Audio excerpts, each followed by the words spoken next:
शिर्डीतील साईनाथ रुग्णालयाला अतिवृष्टीचा फटका बसलाय। साईनाथ रुग्णालयाला पाण्याचा वेढा पाहायला मिळतोय। रुग्णांवर पाण्यातून मार्ग काढण्याची वेळ आलेली आहे। 2 दिवसांनंतरही या ठिकाणचं पाणी अद्यापही ओसरले नाहीये। तर शिर्डीतील साईनाथ रुग्णालयाला देखील अतिवृष्टीचा फटका बसलाय। साईनाथ रुग्णालयाला पाण्याचा वेढा बसलेला आहे। रुग्णांवर पाण्यातून मार्ग काढण्याची वेळ आलेली आहे। 2 दिवसांनंतरही या ठिकाणचं पाणी ओसरले नाहीये। आणि या ठिकाणाहून आढावा घेतलेला आहे आमचे प्रतिनिधी कुणाल जमदाडे यांनी।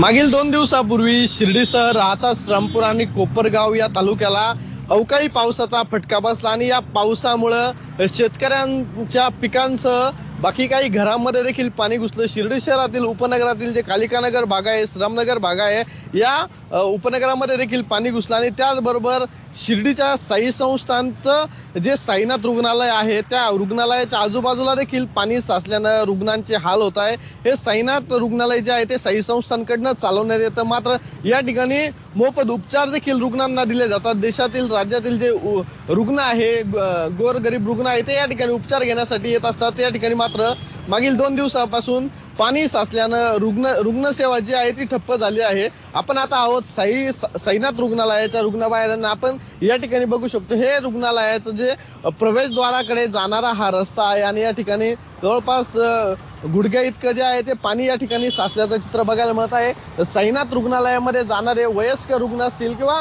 वयस्कर महिला असतील यांचे देखील हाल होता। यांना पाण्यातून मार्ग काढत रुग्णालयामध्ये उपचार घेण्यासाठी जावं लागत आहे। गेल्या 2 दिवसांपासून या ठिकाणची रुग्णसेवा जी आहे ती देखील ठप्प झालेली आहे। कुणाल जमदाडे, G24 तास, शिर्डी, अहिल्यानगर।